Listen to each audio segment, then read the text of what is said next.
ഒരു രോഗിയെ സന്ദർശിച്ച ശേഷം പുറത്തേക്ക് പോകാൻ കാഷ്വാലിറ്റിക്ക് മുന്നിൽ കാത്തു നിൽക്കുമ്പോഴാണ് ആംബുലൻസുകൾ അവിടേക്ക് സൈറൺ മുഴക്കി പിന്നാലെ പാഞ്ഞു വരുന്നത് പുരോഹിതനായ മൈക്കിൾ ഷാമ്പെയിൻ കാണുന്നത്.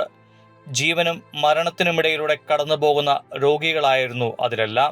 ഇത്തരം ആംബുലൻസുകൾ റോഡിലൂടെ മിന്നൽ പോലെ കുതിച്ചുപായുന്നത് അച്ഛൻ പലതവണ മുൻപ് കണ്ടിട്ടുണ്ടെങ്കിലും ഇത്ര സൂക്ഷ്മമായി അപ്പോഴത് ശ്രദ്ധിച്ചിരുന്നില്ല. അച്ഛൻ വാഹനത്തിന് അടുത്ത് ചെന്ന് നോക്കി. വാഹനത്തിൽ നിന്നും കുറെ പേർ ഒരു രോഗിയെ സ്ട്രെക്ചറിലെടുത്ത് അതിവേഗം ആശുപത്രിയിലേക്ക് ഓടുന്നു. പിന്നാലെ വരുന്ന വാഹനത്തിലുള്ളവരും അങ്ങനെ തന്നെയാണ് ചെയ്തത്. എല്ലാവരുടെയും മുഖത്ത് സങ്കടവും ഭീതിയും ആകാംക്ഷയും നിറഞ്ഞു നിൽക്കുന്നു. വാഹനത്തിന് പിന്നിലും മുന്നിലും എഴുതിയ ക്രിട്ടിക്കൽ കെയർ ട്രാൻസ്പോർട്ട് എന്ന വാക്കുകൾ അദ്ദേഹത്തിന്റെ കണ്ണിലുടക്കി. എല്ലാവരും അവരുടെ ശരീരത്തെ രക്ഷിക്കാനുള്ള നെട്ടോട്ടത്തിലാണ്. അന്ന് പള്ളിയിലേക്കുള്ള മടക്കയാത്രയിൽ അച്ഛൻ്റെ ചിന്ത ഇങ്ങനെയായിരുന്നു: രോഗികളെല്ലാം ശരീരത്തെ രക്ഷിക്കാനുള്ള തത്രപ്പാടിലാണ്. പക്ഷെ അതിനേക്കാളേറെ ആവശ്യമുള്ള ആത്മാവിൻ്റെ കാര്യത്തിൽ എന്തുകൊണ്ടാണ് അവർക്ക് താല്പര്യമില്ലാത്തത്? അതവരുടെ അറിവില്ലായ്മ കൊണ്ടാകണം. അതിനാൽ ആത്മാക്കളെ രക്ഷിക്കുവാൻ ഇതുപോലെ തന്നെ ഒരു പരിശ്രമം നമുക്കും ആവശ്യമല്ലേ? മദ്യത്തിൻ്റെയും മയക്കുമരുന്നിൻ്റെയും മറ്റു പാപക്കുഴികളിൽ ആണ്ടുപോയി ആത്മാവ് നാശത്തിന്റെ വക്കിലെത്തിയവരെ രക്ഷിക്കാൻ, അവരെ വിശുദ്ധിയിലേക്ക് നയിക്കാൻ എന്താണൊരു പോംവഴി? അന്നത്തെ ദിവസം മുഴുവൻ അദ്ദേഹത്തിന് ചിന്ത അത് മാത്രമായിരുന്നു. ആത്മാനുതാപത്തിലേക്ക് നയിക്കാൻ ഉപകരിക്കുന്ന കുമ്പസാരം എന്ന കുദാശയോട് യുവജനങ്ങൾ തെല്ലും താല്പര്യം കാണിക്കുന്നുണ്ടായിരുന്നില്ല. യൂത്തൊന്നും പള്ളിയിൽ വരുന്നില്ല.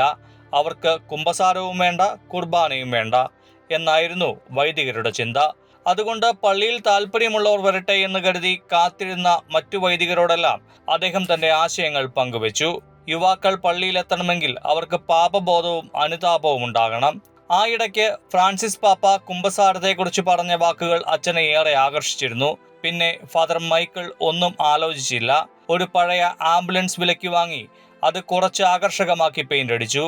ആ ആംബുലൻസിന് മുന്നിലായി അദ്ദേഹം ഇങ്ങനെ കുറിച്ചു: ഇതൊരു സ്പിരിച്വൽ കെയർ യൂണിറ്റ് ആണ്. താല്പര്യമുള്ളവർക്ക് അകത്തേക്ക് കയറി വരാം. ക്രിട്ടിക്കൽ കെയർ ട്രാൻസ്പോർട്ട് എന്ന് മാത്രം കേട്ടവർ ഇതെന്തെന്നറിയാനുള്ള ആകാംക്ഷയോടെ എത്തിനോക്കി. അകത്ത് ഒരു വൈദികൻ ഒരു കുരിശുരൂപത്തിന് മുന്നിൽ ഊറാട ധരിച്ച് വിശുദ്ധ ഗ്രന്ഥവും ധ്യാനിച്ചിരിക്കുന്നു. അവർ ഉള്ളിലേക്ക് കയറി വന്നു. അശാന്തമായ മനസ്സും പാപഭാരങ്ങളും അച്ഛന്റെ മുന്നിൽ ഇറക്കി വെച്ചു. വളരെ സന്തോഷത്തോടെ ഒരു തൂവൽ കണക്കെ അവർ പുറത്തിറങ്ങി. വിഷമിച്ചും വേദനിച്ചും വരുന്നവരെല്ലാം ഏറെ ആഹ്ലാദത്തോടെ വാഹനത്തിൽ നിന്നിറങ്ങി വരുന്നത് കണ്ടപ്പോൾ നാട്ടുകാർ മുഴുവൻ ആംബുലൻസിന് മുന്നിൽ ക്യൂവായി. അച്ഛൻ പിന്നെയും മുന്നോട്ട് പോയി. യുവാക്കളെ ആകർഷിക്കാൻ അദ്ദേഹത്തിന്റെ യാത്രകൾ ബാറുകൾക്ക് മുന്നിലേക്കായി, നൈറ്റ് ക്ലബ്ബുകൾക്കും പാർക്കുകൾക്കും മുന്നിലേക്കായി. തിരക്കിട്ടോടിയവരെല്ലാം ഒരു മിനിറ്റ് നിന്നു. അവരും ആംബുലൻസിനുള്ളിലേക്ക് കയറി വന്നു. പഴയ മനുഷ്യനെ ഉരിഞ്ഞു മാറ്റി പുതിയ മനുഷ്യനായി തിരിച്ചുപോയി. അമേരിക്കയിലെ ലൂസിയാനയിലെ സെയിന്റ് മാർട്ടിൻ വില്ലയിൽ നിന്നും തുടങ്ങിയ ഈ മൊബൈൽ കുമ്പസാരം അതിവേഗം മറ്റ് സംസ്ഥാനങ്ങളിലേക്കും പടർന്നു കയറി. അനേകം വൈദികർ ഈ മാതൃക പിന്തുടരാൻ താല്പര്യം കാട്ടി. ഒരു തവണ ഹൃദയം കൊണ്ട് കുമ്പസാരിച്ചവർ പിന്നീട് ഇടവക പള്ളിയിൽ സജീവമായി. കൂദാശകളിൽ ക്രമം തെറ്റാതെ പങ്കാളിയായി. നഷ്ടപ്പെട്ടു പോകുമായിരുന്ന ആയിരക്കണക്കിന് ആത്മാക്കളെ തിരികെ പിടിക്കാൻ അങ്ങനെ അച്ഛന് കഴിഞ്ഞു. ഇതൊന്നും നടക്കാത്ത ഐഡിയയാണ് എന്ന് വിധി എഴുതിയവരൊക്കെ ഇപ്പൊ പറയുന്നു. അച്ഛൻ സൂപ്പറാണ്.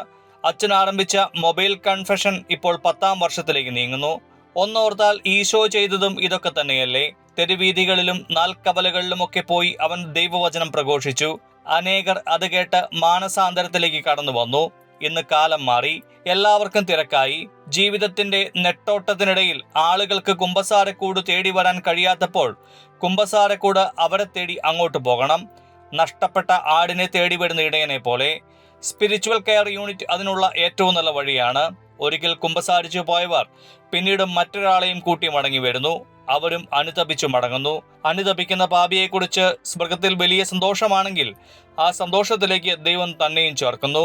അതാണ് തൻ്റെ ജീവിതത്തിലും പ്രകാശം പടർത്തുന്നത്, അദ്ദേഹം പറയുന്നു.